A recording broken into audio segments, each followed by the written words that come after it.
ovo je bila jedna sudbonosno, tako da kažem, sudbonosna predstava, jer naši gradovi su gradovi pobratimi, grad Kruševac i grad Bijeljina, i na jednom od posjeta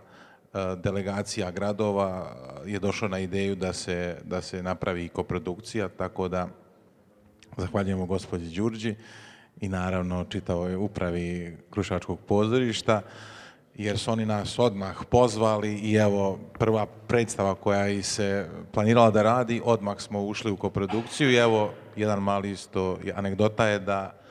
rediteljka Sonja Petrović je upravo završila predstavu kod nas, režirala je kod nas i odmah je išla u Kruševac, tako da smo mi imali dva procesa sa našom dragom koleginicom Sonjom. I nekako se nastavilo i naše pozorište prije toga imalo tu premijeru pjevanje i čutanje Sofki Nikolić o našoj čuvenoj umjetnici koja je svoj život završila u Bijeljina, bila je poznata svjetskih razmjera. Zatim smo radili znači Vesele žene Vinzorske, posle toga evo upravo